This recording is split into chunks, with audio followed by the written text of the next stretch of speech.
कि अब हम तुम्हें वीडियो लेकर आए हैं हिंदी का। समान देखो पेपर 2024 समान हिंदी 12th यूपी। बहुत ही अच्छा पेपर लेकर आया हूँ, इसको ध्यान से देखना। मान लो हमें पहला इसका एमसीक्यू करना, तो यहाँ पे डालेंगे हम लोग सबसे पहले नंबर। प्रश्न को स्टार्ट करने से पहले खंड का, ऐसे में डाला खंड का। ये मान लो हमारी उत्तर पुस्तिका, ये हमारी पेपर की कॉपी है, तो हम कैसे करें। खंड का डाला, हम लोग ऐसे यहाँ पर लाइन खींचेंगे। हम लोग लाइन खींच, ये हमने बेटा अपने लिए लिखा है, इसको तुम्हें नहीं लिखना है पेपर में कभी भी। हमें सिर्फ अपने क्वेश्चन और आंसर पे ध्यान देना। खंड का की बात करते हैं। खंड का में पहला क्वेश्चन इसमें देखो बेटा दिया गया है कि रानी केतकी की कहानी के लेखक कौन है। इंसाअल्लाह खां, लल्लू लाल, सदा सुखलाल, सदल मशिश कौन से हैं। ईशाअल्लाह खां या लल्लू लाल कौन से हैं, इसमें हमें ये पता करना। ओके, मान लो हमारा इसमें मैं इंशाअल्लाह खां मान लो। तो पहला क्वेश्चन मान लो जैसे ये है, तो यहाँ पर हम लिखेंगे इसमें। अब हम इसमें डालेंगे प्रश्न नंबर पहला डालेंगे। यहाँ पर डालेंगे प्रश्न नंबर पहला या प्रश्न नंबर पहला, ऐसे डाल दिया प्रश्न नंबर पहला। प्रश्न नंबर पहला के बाद अब यहाँ पर आएंगे किनारे पे। इसमें मान लो कौन सा क्वेश्चन दे रहा है, का नंबर दे रहा है रानी केतकी की कहानी। शुरुआत में देखो ये लिखा है रानी केतकी की कहानी, तो इसको हम कैसे लिखेंगे। यहाँ पे लिखेंगे हम लोग बेटा, डालेंगे यहाँ पर ऐसे का नंबर पे, यहाँ डालेंगे ऐसे का फर्स्ट पॉइंट मान लो ऐसे डाल दिया हमने। डाल दिया यहाँ पर इंशाअल्लाह खां, क्या डाल दिया ईशा अल्लाह खां डाल दिया। इसी प्रकार से हम एक लाइन छोड़कर लिखेंगे खा नंबर सेकेंड से। खा नंबर में इसका मान लो कौन सा दिया गया है कि आवारा मसीहा नामक जीवनी विधा के लेखक कौन है। कौन हो जाएंगे, सेकेंड नंबर पे आ जाएंगे हमारे विष्णु प्रभाकर। तो यहाँ लिखेंगे विष्णु प्रभाकर। इसी प्रकार से हमें ऐसे लाइन छोड़ के, अब इसी प्रकार से हम गा नंबर करेंगे, फिर इसी प्रकार से हम लोग घा नंबर करेंगे, इसी प्रकार से हमें अगा नंबर करना है। ठीक है ना बेटा। तो गा नंबर के हमारे कौन से हैं, चौथा नंबर गा का कौन सा है, फोर्थ नंबर। नाम लिख लेना अपना, तुम लोग देखकर सामने दिख रहा होगा कौन कौन से हैं। डॉक्टर रामकुमार वर्मा मैंने टिक लगा रखे हैं इसमें। घा नंबर में कौन सा है, स्कंदगुप्त नाटक के लेखक कौन है, जयशंकर प्रसाद। जयशंकर प्रसाद कितने नंबर पे है, दूसरे नंबर पर। फिर लिखा है कि आनंद कादम्बरी नामक पत्रिका के संपादक थे कौन थे, बद्री नारायण चौधरी प्रेमधन। तो ये भी सेकेंड नंबर पे आ जाएंगे। इसी प्रकार से हम लोग डालेंगे अपना। अब इसी के नीचे से डालेंगे ऐसे प्रश्न नंबर 2। प्रश्न नंबर कितना डालेंगे, प्रश्न नंबर 2 डाल दिया हमने, यहाँ पर डाल दिया प्रश्न नंबर 2। अब हम प्रश्न नंबर 2 पे चलेंगे। प्रश्न नंबर 2 में पहला आया विनय पत्रिका किस भाषा के कृति है। मान लो इसका हमने डाला प्रश्न नंबर 2 में का नंबर डाल दिया। का नंबर में सेकेंड पॉइंट डालेंगे ब्रजभाषा। किस इन्होंने एक लिखी है ब्रजभाषा, विनय पत्रिका को ब्रजभाषा मिलेगा। तुलसीदास जी की रचना है ये विनय पत्रिका। ओके, अब आता है इसके बाद में खा नंबर। खा नंबर हमारा कौन सा है, कह रहे निम्नलिखित कवियों में से छायावादी कवि कौन से हैं। तुम्हारे कौन से कवि हैं, जयशंकर प्रसाद डाल देंगे। जयशंकर प्रसाद, जयशंकर प्रसाद डाल दिया। आगे बात सुन में जयशंकर। अब इसके बाद में आता है गा नंबर। इसके बाद में क्या आता है, गा नंबर। लाइन छोड़ छोड़ के लिखना बेटा, ठीक है। गा नंबर आ गया। गा नंबर हमारा क्वेश्चन है सुमित्रानंद पंत को उनकी किस रचनाओं पर ज्ञानपीठ पुरस्कार मिला। तो उनकी ज्ञानपीठ पुरस्कार किससे मिला था, चिदम्बरा से। चिदम्बरा मिला था। चौथा पॉइंट है अपना, यहाँ पे नाम भर लेना, डॉट डॉट कर दे, यहाँ पे नाम भर लेना चिदम्बरा। अब आता है घा नंबर में। घा नंबर में कामायनी महाकाव्य में सर्गों की संख्या कितनी है, 15 है। तो ये तीसरे पॉइंट में दिया गया है 15। तो इसमें तीसरे पॉइंट में क्या दिया गया है, 15 दिया गया है। तो यहाँ पे भर देना 15, या ऐसे हिंदी में लिख देना ऐसे 15। आगे बात समझ में। तो ये हमारे देखो ये क्वेश्चन है, दूसरे पॉइंट के क्वेश्चन देखो ये दिखा रहा हूँ मैं यहाँ पर। ये विनय पत्रिका किस भाषा बता देते, ब्रजभाषा पर। निम्नलिखित कवि में से छायावादी कवि कौन है, जयशंकर प्रसाद। सुमित्रानंद पंत को उनकी किस रचना पर ज्ञानपीठ पुरस्कार मिला, चिदम्बरा पे। कामायनी महाकाव्य में सर्गों की संख्या कितनी है, 15 है। लास्ट क्वेश्चन ये दिया गया, छायावाद के प्रवर्तक माने जाते कौन है? जयशंकर प्रसाद। तो यहाँ पे हम डाल देंगे, यहाँ पर आकर डाल देंगे इंगा नंबर में जयशंकर प्रसाद। कितने नंबर पर दिए गए? सेकंड नंबर पॉइंट पर दिए गए। ठीक है, तो अब हमें यहाँ पर देख लो कि किस प्रकार से हमें अपनी कॉपी लिख, ये देखो ये बिल्कुल बहुत ही अच्छा तरीका है। मेरी राइटिंग कम बनती है, लेकिन तुम लोग रोज़ लिखते हो, तुम्हारी अच्छी राइटिंग बनेगी। तो ऊपर हमें ये नहीं लिखना है, ये सब लिखना नहीं है अपने को, ये कुछ नहीं लिखना, खाली यहाँ से स्टार्ट करना है, खंड खा से। आगे बात सुन में बेटा, बहुत ही अच्छे तरीके से करना है। इसके बाद में फिर अब हम लोग आ गए प्रश्न नंबर 3 में। तो यहाँ पर डालना है प्रश्न नंबर 3, ऐसे डाल दिया हमने। तो अब देखो इसमें पहला क्या, ये पूरा पढ़ो ध्यान से, इसको ध्यान से पढ़ो। मुझे मानव जाति की दुर्दम निर्गम धारा के हजारों वर्ष का रूप साफ दिखाई दे रहा। तो हमें इसको पूरा ध्यान से पढ़ते चले जाओगे तो हमें लगेगा अशोक के फूल के पाठ से लिया गया। किससे लिया गया है? अशोक के फूल के पाठ से। तो ऐसे फिर हमें इसमें लाइन ऐसे खींच देनी है। फिर हमने लाइन खींच दी। अब यहाँ पर ऐसे डबल लाइन खींचते हैं बेटा, है ना। इसे हाशिया कहते हैं, हिंदी में इसे हाशिया बोला जाता है, हाशिया करते हैं हम लोग। इसमें फर्स्ट पॉइंट ये देखो दिया गया फर्स्ट पॉइंट। तो इसका हम डालेंगे फर्स्ट पॉइंट, डालेंगे यहाँ पर ऐसे फर्स्ट पॉइंट। यहाँ पर डालेंगे सबसे पहले नंबर डालेंगे शीर्षक का नाम, शीर्षक का नाम सब डालेंगे अशोक के फूल, अशोक के फूल डाला हमने, डाल दिया बेटा। फिर इसी बाद में यहाँ पे हम डालेंगे लेखक का नाम, लेखक का नाम, लेखक का नाम हम डालेंगे इसमें आचार्य हजारी प्रसाद द्विवेदी, आचार्य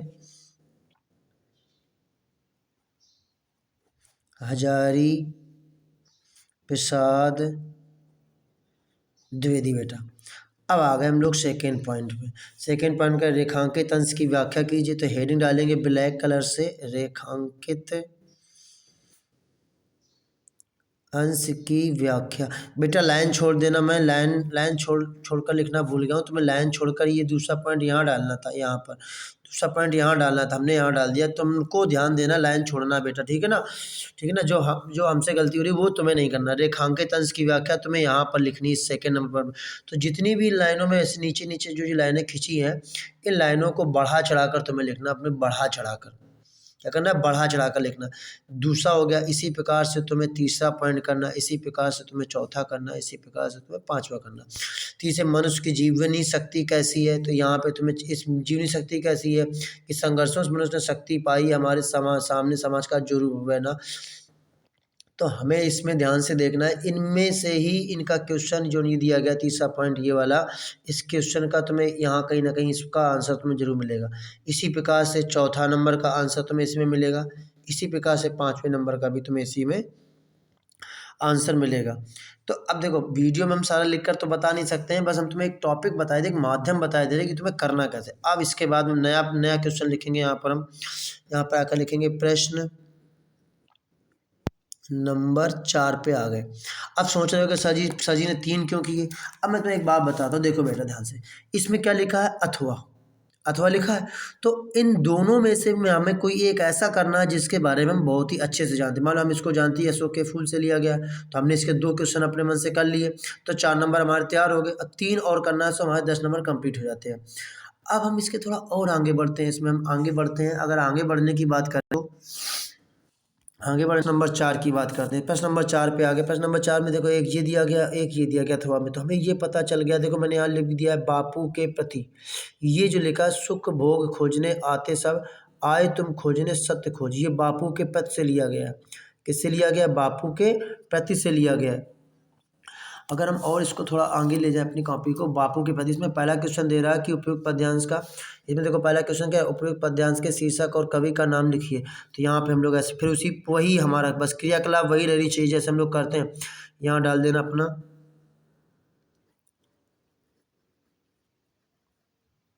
शीर्षक का नाम, डेस कर देना, फिर यहाँ डाल देना कवि का नाम। इसमें कवि को ना, क्योंकि कविता आएगी तो कवि डालना बेटा, लेखक मत डाल देना, काट देगा वो नंबर तुम्हारे। शीर्षक में डालेंगे हम लोग ऐसे डालेंगे बापू के प्रति, फिर डालेंगे इसका कौन है, सुमित्रा नंदन पंत है, तो इसमें डालेंगे सुमित्रा नंदन पंत जी हैं, ठीक है। तो अब इसमें देखो लिखा है रेखांकित अंश की व्याख्या कीजिए। रेखांकित अंश की क्या करना है? व्याख्या करना। रेखांकित अंश की व्याख्या कीजिए। कहा गया रेखांकित अंश की व्याख्या। तब हमें रेखांकित अंश की व्याख्या करें तो सेकेंड पॉइंट ऐसे डालेंगे लाइन छोड़कर यहाँ से। सेकेंड पॉइंट यहाँ डालेंगे रेखांकित अंश की व्याख्या डेश कर देना। अब इसके बारे में लिखना। पशुता का पंकज बना दिया तुमने मानवता का सरोज। तो कहते हैं जो व्यक्ति जो अहिंसा थे, जो व्यक्ति लड़ाई करते थे, जो लोग मतलब वो करते थे, उन्हें पंकज बना मतलब कमल बना दिया तुमने मानवता का सरोज। और तुमने एकदम मानवता के हिसाब से सरोज बना दिया। मतलब अपने हिसाब से तुम्हें इसकी हिंदी करनी है, तुम्हें अपने हिसाब से इसकी भाषा में परिवर्तित करना है। ठीक है ना बेटा?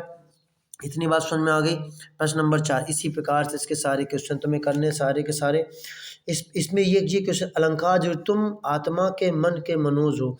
अगर देखो माँ से स्टार्ट हुआ फिर माँ आ गया, तुम आत्मा के मन के मनोज हो, तो इसमें हम अलंकार अनुप्रास भी ले सकते हैं, अनुप्रास भी आएगा। आत्मा के मन के मनोज हो तो इसको हम मान सकते हैं उपमा अलंकार भी कह सकते हैं, उपमा में भी चला जाता है। ठीक है ना?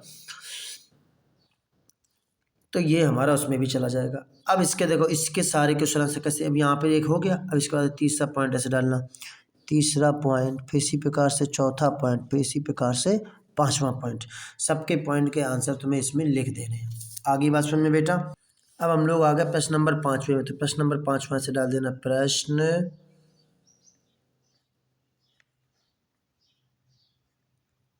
5वां। 5वें में देखो का और खा दो है, एक का है और एक खा है। इसमें हमें लेखक के बारे में साहित्यिक परिचय देना, इसमें हमें कवि के बारे में साहित्यिक परिचय। 80 शब्द से ज़्यादा अधिकतम शब्द सीमा शब्द मानेगी 80 शब्द से तुम्हें ज़्यादा नहीं लिखना है। आगे बात सुन, हमें इसमें ध्यान देना कि 3 दिए गए, 3 में से एक ना वासुदेव शरण अग्रवाल का आ गया, तो हम यहाँ पर डालेंगे इस प्रकार से वासुदेव शरण अग्रवाल डाल दिया। हम का नंबर का हमने पहला पॉइंट कर रहे हैं। ठीक है, वासुदेव शरण अग्रवाल। फिर यहाँ पे ऐसे डाल दिया साहित्यिक परिचय। साहित्यिक परिचय, तो हम साहित्यिक परिचय लिखना शुरू कर देंगे, लिखना शुरू कर देंगे। फिर इसके बाद हमें डालनी है कृतियाँ। साहित्यिक परिचय के बाद हमें क्या डालनी है? कृतियाँ डालनी है। कृतियाँ लिखेंगे इसमें। कृतियों के बाद में फिर तुम्हारा आना चाहिए भाषा शैली। भाषा शैली आनी चाहिए। ठीक है, लाइन इसमें खींची रहनी। भाषा शैली होगी, भाषा शैली बाद में आता है साहित्य स्थान। साहित्य स्थान सारा का सारा तुम्हें इसी में करना है। इस प्रकार से हमें करना है। पहले साहित्यिक परिचय पढ़ेगा, फिर कृतियाँ पढ़ेंगी, भाषा शैली भी साहित्यिक, आराम से तुम्हारा 5 नंबर कंप्लीट हो जाएगा। प्रश्न नंबर का 5वां हो गया। अब हम प्रश्न नंबर डालेंगे खा। 5वें में ही चल रहे, 5वें में का अलग कर दिया, अब हम खा का करेंगे। खा में मान लो हमको आता है जयशंकर प्रसाद के बारे में लिखने को, तो हम यहाँ डाल देंगे ऐसे जयशंकर प्रसाद। कितने पॉइंट पे है? दूसरे पॉइंट पे जयशंकर प्रसाद। तो सेम वही जो हमने इसमें किया है, इसमें जो किया सेम यही सारी लाइनें यहाँ पे उतारनी है। वही हमें क्या लिखना है? साहित्यिक परिचय, कृतियाँ, भाषा शैली, फिर हमें इसमें लिखना है साहित्य में स्थान। ठीक है ना? ये देखो इसका मतलब हो गया साहित्य में स्थान, फिर भाषा शैली, कृतियाँ, साहित्यिक परिचय। सेम कंडीशन, साहित्यिक परिचय, भाषा, इसमें लिखेंगे कृतियाँ लिखेंगे। देखो मैं लिख लिख के बता दे रहा हूँ, तुम लोग घबराने की जरूरत नहीं है। सबसे पहले नंबर लिखेंगे साहित्यिक परिचय, हमारी राइटिंग कम सही बनती है बेटा। फिर इसमें डालेंगे ऐसे कृतियाँ, तो किसी एक के बारे में लिख देना। फिर हम लिखेंगे भाषा शैली, फिर लिखेंगे हम लोग यहाँ पर साहित्य में स्थान, साहित्य में स्थान डालेंगे। आगे बात, अब देखो बेटा फिर ऐसे लाइन खींचेंगे हम लोग, खींच दी लाइन। अब हम बीच में फिर ऐसे बीच में क्वेश्चन डालना सारे बीच। प्रश्न नंबर पे आ गए हम लोग 6 पे, प्रश्न नंबर 6 पे आ गए। लिखा है ध्रुव यात्रा, बहादुर या पंचलाइट या बहादुर कहानी का सारांश लिखिए। बेटा कहानी बहुत बड़ी होती है, उसका सारांश लिखने जाओगे तुम बहुत ज़्यादा शब्द, 80 शब्दों से ज़्यादा नहीं। अधिकतम शब्द सीमा है 80 शब्द। 80 शब्द से 80-85 हो जाए कोई दिक्कत नहीं है, लेकिन 80 मेरा 85 से ज़्यादा नहीं जाना, 80 से बिल्कुल ज़्यादा नहीं जाना। उद्देश्य जो होता है, उद्देश्य में सबसे अच्छे नंबर मिलते हैं उद्देश्य में। तो देखो 1 और 2 क्वेश्चन, इन सभी में से मात्र एक क्वेश्चन करना, चाहे ऊपर वाला करो इनमें से एक कोई, चाहे नीचे वाला करो इनमें से। छठे नंबर क्वेश्चन से तुम्हें एक क्वेश्चन करना, ओनली एक। मान लो इसमें हमने बहादुर और ध्रुव यात्रा दी, मतलब बहादुर की बात करें, बहादुर की, तो हम यहाँ डालेंगे ऐसे बहादुर, बीच में डालना ब्लैक कलर से बहादुर कहानी का उद्देश्य, लिख दिया बहादुर कहानी का उद्देश्य। अब तुम लिखना चालू कर दो, ऐसे ऐसे लिखना चालू कर दो, लिखते रहो लिखते रहो लिखते रहो लिखते रहो, तुम्हारा कंप्लीट हो जाएगा। हमें कितने शब्द लेने हैं इसमें? 80 शब्द। 80 शब्दों से ज़्यादा नहीं होना चाहिए। किससे? 80 शब्दों से हमारा क्या होना नहीं चाहिए? ज़्यादा नहीं होना चाहिए। आगे बात समझ में। अब इसके बाद में आते हैं हम लोग प्रश्न नंबर, बीच में फिर डाला प्रश्न नंबर 7। प्रश्न नंबर 7 में देखो, स्वपठित खंड काव्य के आधार पर किसी एक खंड के एक प्रश्न का उत्तर दीजिए। अधिकतम शब्द सीमा कितनी हो जाएगी? 80 हो जाएगी। कितनी हो जाएगी बेटा? 80 शब्द। ये हमारा होता नहीं, इसे कट कर देंगे, इसे कट कर देंगे, इसे छोड़ देंगे, ये सब है नहीं। अब हमारा इसमें आता कौन सा है? ये देखो दिया गया है श्रवण कुमार। श्रवण कुमार में तुम्हें एक करना है। मैंने तुम्हें पहले भी बता रखा है कि नायक का चरित्र याद कर लो। नायक हमेशा पूछा जाता है पेपरों में, नायक के बारे में हमेशा पूछा जाता है। इन क्वेश्चनों में मात्र एक क्वेश्चन का तुम्हें करना, चाहे ये वाला करो चाहे ये वाला। मैं तुम्हारी जगह होता तो मैं तो नायक का चय चित्रण करता, चय चित्रण में ज़्यादा नंबर मिलते हैं, ठीक है, पूरे नंबर मिलते हैं। तो यहाँ पे हम डाल देंगे इस बीच में से डाल सकते हैं नायक का चरित्र चित्रण, नायक का चरित्र चित्रण, हमने डाल दिया नायक का चरित्र चित्रण। अब हम इसमें नायक का चरित्र चित्रण लिखना, तो बस पहले कैसा था? वो स्वाभिमानी था, फिर मातृ पितृभक्त था, वह ईमानदार था। मतलब हमें नायक का मतलब पता किसके बारे में कह रहा? श्रवण कुमार के बारे में कह रहा। किसके बारे में कह रहा? श्रवण कुमार के। श्रवण कुमार ही हमें याद करना है। ये उन लोगों के लिए है। श्रवण कुमार किन लोगों के लिए बेटा? ये भी याद रखना कि ऐसा नहीं श्रवण कुमार ही सबके लिए सर बोल है। श्रवण कुमार जो आता है वो गौतम बुद्ध नगर वालों के लिए आता है। किसके लिए आता है? गौतम बुद्ध नगर वालों के लिए श्रवण कुमार है, गौतम बुद्ध नगर। भाई अपने ज़िले के हिसाब से ही तुम्हें खंड काव्य करना है बच्चों। मतलब अगर हमारे कोई गौतम बुद्ध नगर के अलावा कोई और भी वीडियो देख रहा है, मैं उनको बता दूं कि जो ये हमारा जो ये स्वपठित खंड काव्य आता है वो अपने अपने ज़िले के हिसाब से आता है, ठीक है ना बेटा? अपने अपने ज़िले के हिसाब से ही तुम्हें इसमें चयन करना है। कोई का मान लो कोई जैसे मान लो कि आलोक व्रत है, आलोक व्रत तुम्हारा किस में आ जाएगा? ये तुम्हारा सैफई वालों का या बहुत इटावा वालों का, इन मतलब मुझे क्लियर नहीं पता है, लेकिन मैं बता रहा हूँ। जैसे अगर हम मुक्ति यज्ञ की बात करें, मुक्ति यज्ञ की, तो मुक्ति यज्ञ हमारे कानपुर देहात में चलता है, कानपुर में चलता है मुक्ति यज्ञ, ठीक है। ऐसे ही सबके बारे में अलग अलग दिए गए हैं, सबका अलग अलग दिया जाता है, सबका अलग अलग पता होना चाहिए, ठीक है ना। अपने अपने खंड काव्य के आधार पर ही हम लोगों को उनका करना है। जैसे जितने भी गौतम बुद्ध नगर वाले बच्चे हैं उनको श्रवण कुमार करना है। क्या करना है बेटा? श्रवण। ये हिंदी वाला पोर्शन था, पूरा कंप्लीट हो गया। ऐसे ही फिर लाइन ऐसे बीच में खींच लेंगे हम लोग। अब हमारा आ गया बेटा खंड खा। खंड खा में यहाँ से अब चालू हो जाएगी संस्कृत। खंड खा में आ गए हम लोग, खंड खा में आ गए। अब हमें देखो ये दिया गया, ये इन दोनों में पता करो कहाँ। देखो महापुरुषा लौकिक लाला लाजपत राय, ये हमने ट्रिक बताई। पंडित लाल नेहरू, लाला लाजपत राय अगर बात करते हैं तो ये चला जाता है महामना मालवीय वाले से पार्ट से। अगर नहीं तुम्हें पता है महामना वाली, तो इसमें अगर देखना चाहो तो ये देखो अति प्रथम कल्पे जना एकाभिरुकम सौभाग्यम प्राप्तम राजा कुर्वनम, ये तुम्हारा दिया गया उलूक जातकम पाठ से। उलूक जातक कथा के उलूक जातकम पाठ से लिखा गया। किसके? उलूक जातकम। अब यहाँ से अब तुम्हारा काम, यहाँ पे देखो क्वेश्चन में लिखा संदर्भ और हिंदी में अनुवाद कीजिए। अब यहाँ पर बेटा हमें मान लो हम का नंबर कर रहे हैं, खंड का 8वां कर रहे हैं, क्या लिखेंगे? प्रश्न नंबर 8वें का प्रश्न नंबर 8वें का हमने का कर रहे हैं।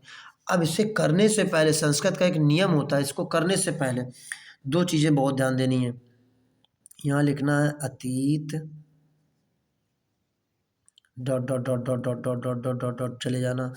मान लो लिखा रोचते इत्योवन, मान लो लिखा है इत्योवचन, ये करना मत भूलना। इससे एक बेनी एकदम अलग से एकदम दिखता है अपने को, बहुत बढ़िया से मतलब समझ में आता है कि क्या करना है। अतीत इत्योवचन, आगे बात समझ में। अतीत के बारे में हो गया। अब इसके बाद में अगर अपने को ज़्यादा कुछ करना नहीं है तो इतना ही हो गया। इसके बाद में एक और बात याद रखना है बेटा तुम लोगों को कि ये अब इसमें हम डालेंगे संदर्भ। क्या डालेंगे हम लोग? संदर्भ डालेंगे।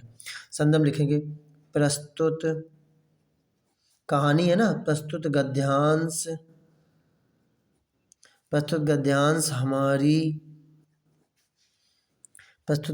हमारी पठित पाठ्य पुस्तक के हिंदी के संस्कृत खंड के हिंदी से संस्कृत खंड के जातक कथा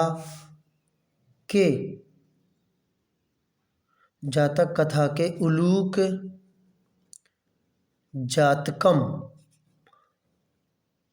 पाठ से लिया गया है। कंप्लीट हो गया हमारा संदर्भ। देख लो ध्यान, प्रस्तुत गद्यांश हमारी पठित पाठ्य पुस्तक के हिंदी से संस्कृत खंड के जातक कथा के उलूक जातकम पाठ से लिया गया। कंप्लीट हो गया। अब यहाँ पे डालेंगे ऐसे हम लोग हिंदी अनुवाद। अब हम ये जो संस्कृत में दिया गया है, ये जो दिया गया है तुम्हें संस्कृत में, अब इसकी हमें क्या बनानी है? हिंदी जो है ये संस्कृत की टोटल की हमें हिंदी यहाँ पर लिखनी है। यहाँ पर प्रश्न नंबर 8वें का कंप्लीट हो गया। इसी प्रकार से प्रश्न नंबर 8वें का हम डालेंगे खा। अब इसमें 2 क्वेश्चन है। का कंप्लीट हो गया। अब आगे हम लोग खा पर। सुखार्थना कुतो विद्या बहुत बेहतरीन, ये तो पढ़ाया हुआ अपना आ गया। तजिद विद्या एवं तजिद सुखम, तो इसका भी अब हमें संदर्भ बनाना। तो लिखा पहले लिखा सुखार्थना, ये शब्द जो दिख रहा है सुखार्थना, इसका और ये लास्ट का अक्षर क्या लिखा? सुखम, ये लिखेंगे हम लोग। अब प्रश्न नंबर 8 में तो यहाँ लिखेंगे सुखार्थना डट डट डट डट कर देंगे, डट डट कर देंगे। डट डट करने के बाद हम लिखेंगे यहाँ पर सुखम, डाल दिया। इसके बाद हम यहाँ पर लिखेंगे संदर्भ। संदर्भ बेटा तुम्हें यही लिखना है, ये जो गद्यांश यहाँ दिया गया गद्यांश, इस गद्यांश की जगह तुम्हें यहाँ पर क्या लिख देना है? पद्यांश। पूरा वही रहेगा। पठित पाठ देखो, प्रस्तुत पद्यांश हमारी पठित पाठ्य पुस्तक के हिंदी के संस्कृत खंड के, अब यहाँ पर लिखेंगे सुभाषित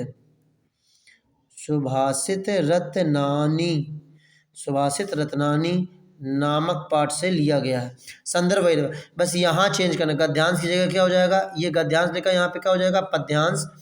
और ये जातक कथा, ये उलूक जातकम हट जाएगा, इसकी पूरी की जगह आ जाएगा हमारा सुभाषित रत्नानी। संदर्भ वही रहेगा, संदर्भ में कोई अंतर नहीं होता, बस खाली गद्यांश जगह क्या हो जाएगा? पद्यांश, और जातक कथा उलूक जातकम की जगह क्या आ जाएगा? सुभाषित रत्नानी आ जाएगा। इतनी बात समझ में आ गई। अब इसके बाद में हम लोग क्या लिखेंगे? हिंदी अनुवाद। यहाँ डालेंगे हिंदी अनुवाद। क्या डालेंगे? हिंदी अनुवाद डालेंगे। अब जैसे लिखा सुखार्थना कुतो विद्या, देखो सुख चाहने वाले को विद्या कहाँ? कुतो विद्यार्थना सुखम, और विद्या चाहने वाले को सुख कहाँ? सुखार्थना कुतो विद्या, तो कि सुख चाहने वाले को विद्या कहाँ और विद्या चाहने वाले को सुख कहाँ? सुखार्थी व तजेत, कहते हैं सुख चाहने वालों को विद्या छोड़नी पड़ती है। विद्यार्थी व तजेत सुखम, विद्या चाहने वालों को सुख छोड़ना पड़ता है। ये होता है इसका अर्थ। जैसे सुख चाहने वाले को विद्या कहाँ, विद्या चाहने वाले को सुख कहाँ। विद्या को सुख लिखा सुखार्थी व तजेत विद्या, सुख छोड़ देने पर विद्या प्राप्त होती है और विद्या छोड़ देने पर सुख प्राप्त होता है। या सुख चाहिए तो विद्या को छोड़ दो, विद्या चाहिए तो सुख को छोड़ दो। ये हमारे प्रश्न नंबर 8वें के का और खा कंप्लीट हो गए। अब का और खा के बाद में अब आता है प्रश्न नंबर 9। प्रश्न नंबर 9 पे आ गए हम लोग। मतलब प्रश्न नंबर 9 की बात करें। प्रश्न नंबर 9 में बेटा क्या कह रहा है, मैं अभी दिखाता हूँ तुम लोगों को। प्रश्न नंबर 9 में तुम्हारा दिखा रहा है, ये देखो पास ले आता हूँ इसको मैं। प्रश्न नंबर 9 में कह रहा है कि निम्नलिखित मुहावरों एवं लोकोक्तियों में किसी एक का अर्थ लिखकर वाक्य, किसी एक का करना, किसी एक, इन चारों में से कोई एक कर दो, कि कोई चारों में से सबसे बढ़िया अपना क्या आ गया? 9, 2, 11 होना। तो हम इसमें से प्रश्न नंबर 9 डाल दिया हमने। प्रश्न बीच में डालना है। प्रश्न नंबर, कोई भी प्रश्न नंबर है वो हमेशा बीच में पढ़ना चाहिए। 9, 2, 11 के बारे में अगर हम लिखना चाहें तो प्रश्न नंबर 9, इसमें देखो लिखेंगे, यहाँ पर पहले लिखेंगे शब्द या वाक्य लिखेंगे। यहाँ पर वाक्य, वाक्य में क्या दिया गया, 9 2 11 होना। क्या दिया गया हमें, 9 2 11 होना। तो हम लिखेंगे 9 2 11 होना, 9 2 11 होना। अब इसमें लिखेंगे अर्थ। अर्थ बहुत ज़रूरी है इसका, मतलब भाग जाना। फिर इसके बाद में बेटा हमें करना होता है प्रयोग। प्रयोग में क्या लिखेंगे कि चोर पुलिस को देखकर 9 2 11 हो गई। चोर पुलिस को देखकर 9 2 11 हो गई। चोर ने पुलिस को देखा और चोर 9 2 11 हो गए। चोर ने पुलिस को देखा और चोर 9 2 11 हो गए। ये हमारे 2 नंबर, इसमें 2 नंबर तैयार गए। अगर लिख दें कि चोर ने पुलिस को देखा और 9 2 11 हो गए, इस प्रकार से अपने को करना। तो अब इसमें देखना बेटा, जैसे पुरुष और पुरुष के बारे में बोला गया, इसमें सही शब्द का अर्थ चुनना है। तो पुरुष और पुरुष का क्या होगा, आदमी और कठोर। पुरुष मतलब होता है आदमी और पुरुष माने होता है कठोर। जलज और जलद की बात करें, कमल और बादल। जलज माने होता है कमल और जलद माने क्या होता है, बादल। अब इनमें से एक शब्द का अर्थ लिखना, तो लिखा कनक और ये लिखा धतूरा। तो हमने इन दोनों में से, हमने तीनों में से एक ले लिया कनक। कनक माने होता है धतूरा, धतूरा और एक कहते हैं सोना। 2 लोग लिखते हैं, कनक का मतलब होता है धतूरा। 2 शब्द 2 अर्थ लिखने, कितने अर्थ लिखने, 2 अर्थ। तो धतूरा और सोना ये कनक के 2 शब्द होते हैं, धतूरा और सोना ही कनक होता है। एक शब्द का चयन करना, मतलब बहुत लंबी लाइन को एक शब्द में लिखना। जैसे जिसकी सीमा ना हो, कितने लोग हैं, एक शब्द, 2 शब्द, 3, 2-3 शब्द आ गए। इन सबको एक शब्द बनाया गया, क्या बनाया गया, असीम। जिसकी सीमा ना हो उसे क्या कहेंगे, असीम कहेंगे। देखा, जिसके शत्रु का जन्म ही ना हुआ हो उसे कहेंगे अजातशत्रु। ये दोनों क्वेश्चन आते हैं एक एक नंबर में, इनके एक एक नंबर के, ये एक नंबर का एक नंबर कंप्लीट बन जाते हैं, 2 नंबर। जिसके शत्रु का जन्म ही ना हुआ उसे क्या कहेंगे, अजातु। इस उसे क्या कहेंगे, अजात शत्रु कहेंगे। क्या कहेंगे, अजात शत्रु, अजात शत्रु कहेंगे। ओके, अब आते हैं यहाँ पर, हम आ जाते हैं, मान लो ये आ गया हमारा। निम्नलिखित में से किन्हीं दी वाक्यों को लिखो, दिखीजिए। मेरे विद्यालय को जाना गलत हो गया, तो मुझे विद्यालय जाना है। क्या लिखेंगे, ये गलत लिखा, इसमें गलत लिखा हुआ आएगा, इसको सही करना। मुझे विद्यालय जाना, जैसे लिखा मेरे को विद्यालय जाना है। अब मेरे को विद्यालय जाना है तो गलत हो गया, इसको सही कैसे करेंगे, मुझे विद्यालय जाना है। उनके अनेकों नाम हैं, तो ये गलत हो गया, इसको लिखेंगे उनके अनेक नाम हैं। उनके अनेक नाम है, ये बनेगा। उनके अनेकों नाम का क्या बनेगा, उनके अनेक नाम हैं। तो 4 में से हमें 2 करना। हास्यरस और शांत रस की बात कर दें, परिभाषा और इसका उदाहरण देना है। हमें हास्यरस आता है। हास्यरस में अगर देखो, एक हमने परिभाषा सभी को लिखवाई है, वो मैं धीरे धीरे बोलता हूँ, जिनको ना पता वो लिख सकते हैं। कोई भी रस है इसमें यही परिभाषा फिट होती है कि हृदय के हृदय में स्थित, हृदय में स्थित, डॉट डॉट क्यों कर रहा हूँ कि यहाँ पर शब्द भरे जाएंगे। हृदय के हृदय में स्थित शोक। अब यहाँ पर अगर वीर होता तो यहाँ उत्साह, स्थायी भाव सबसे ऊपर आता है। हृदय के हृदय में स्थित शोक नामक स्थायी भाव का विभाव अनुभव संचारी भाव के रूप में परिवर्तित हो जाता है। ये तो करुण का बन गया। अब हास्य की बात करें तो हास्य की बता रहा हूँ मैं अब। हृदय के हृदय में स्थित स्थायी, हृदय के हृदय में स्थित हास्य नामक स्थायी भाव संचारी भाव के रूप में परिवर्तित हो जाता है, उसे हास्य रस कहते हैं। नाना वाहन, नाना भेषा, इस प्रकार का एक उदाहरण होता है, उसे याद कर लेना। अब आता है रूपक अलंकार। इन दोनों में से किसी एक को करना। रूपक अलंकार हम कर रहे हैं जहाँ पर उपमेय में उपमान का भेद रहित आरोप किया जाए। जहाँ उपमेय में उपमान का भेद रहित आरोप किया जाए वहाँ पर रूपक अलंकार होता है। चरण कमल बंधव और राई, मई, एक तो होगा चरण कमल बंधव और राई, या दूसरा ले सकते हो मैया मैं तो चंद खिलौना ले हूँ। अब आ गया चौपाई और दोहा की बात करें। दोहा की अगर हम बात करते हैं, देखो दोहा सरल हमें क्यों लगता है कि दोहा बहुत हम लोग 10th में भी पढ़ते हैं, इसलिए हमें दोहा सरल लगता है। दोहा का बता दें, यह एक अर्ध सममात्रिक छंद है। दोहा के बारे में पढ़ रहे हैं, यह एक अर्ध सममात्रिक छंद है। इसके प्रत्येक चरण में इसके 4 चरण होते हैं। इसके पहले व देखो फिर से सुन लेना तो शुरुआत से। यह एक अर्ध सममात्रिक छंद है। इसके 4 चरण होते हैं। पहले व तीसरे चरण में कितनी मात्राएं होती हैं, 13 मात्राएं होती हैं, तथा दूसरे और इसके पहले और 33 मात्रा है, दूसरे से चौथे में 11 मात्राएं होती हैं। जैसे इसका होता है कि मेरी बो बाधा रो राधा नागा सोए जातन की झाई पर श्याम रति द्युति होए, ये प्रकार का दोहा हो गया। इनका चौपाई या दोहा में सब चौपाई की अगर बात करें, चौपाई दोहा छोड़ दो, मतलब तुम्हें दोहा नहीं आता, चौपाई की बात करें इस यह एक सममात्रिक छंद है। इसके 4 चरण होते हैं, प्रत्येक चरण में 16 मात्राएं होती हैं। इसमें जगड़ और तगड़ शब्द नहीं आता, इसके अंत में जगड़ और तगड़ नहीं आते हैं। ये चौपाई हो गया हमारा। चौपाई के हम 2 लाइनें बोल देते, सुन सी सत्य शीस हमारी पूजी मन कामना तुम्हारी, कवन सुख आज कठिन जग माही जो नहीं हो तात तुम पाई। इस प्रकार से हम 4 लाइनें लिख सकते हैं। अब आ गया शिकायती पत्र, आ गया नगर पालिका का। तो अपने मोहल्ले में गंदगी की सफाई करनी है तो नगर पालिका अध्यक्ष को एक शिकायती पत्र लिखिए। तो शिकायती पत्र कैसे लिखेंगे मैं तुम्हें इसी मॉडल में दिखा देता हूँ, काफ़ी बड़ा रहता है इसको लिखने का, तो मैं तुम्हें दिखा देता हूँ। इसमें मॉडल में ही तुम्हें दिखा दूंगा मैं। ये देखो, मान लो आता है हमारा कि शिकायती पत्र किसी के बारे में लिखने को आता है, तो मैं तुम्हें यहीं दिखा देता हूँ। देखो शिकायती पत्र कैसे लिखते हैं। देखो यहाँ पे जैसे मान लो ये प्रदूषित, आपके नगर में प्रदूषित पानी से दस्त व हैजे के रोग बढ़ रहे हैं, नगर पालिका के स्वास्थ्य अधिकारी को एक पत्र लिख कर सबसे पहले लिखेंगे सेवा में स्वास्थ्य अधिकारी कटनी, नगर पालिका कटनी। ये कटनी के बारे में बोला गया, कोई बात नहीं, हम यहाँ पर जैसे मान लो अपना डाल दो, कोई दिक्कत नहीं। यहाँ पर अगर हम चाहो तो डाल सकते हैं गौतम बुद्ध नगर, यहाँ पर हम डाल सकते हैं गौतम बुद्ध नगर पालिका, गौतम बुद्ध नगर। प्रदूषित पानी यहाँ पर डालेंगे विषय, प्रदूषित पानी से महामारी की आशंका, यहाँ डालेंगे महोदय।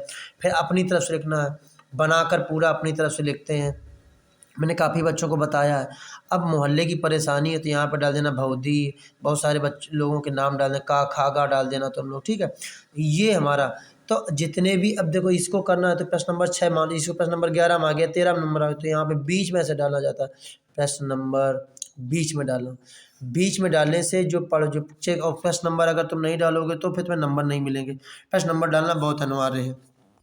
आगे बात सुने, अगर हम आगे की बात करें इसके, अब आता है मान लो ये हमारा लिखने को एक निबंध आता है 9 नंबर का, निबंध आता है 9 नंबर का। जैसे मान लो हमने ले लिया पर्यावरण प्रदूषण और समस्या और समाधान, इस पर ले ले मान लो, ठीक है।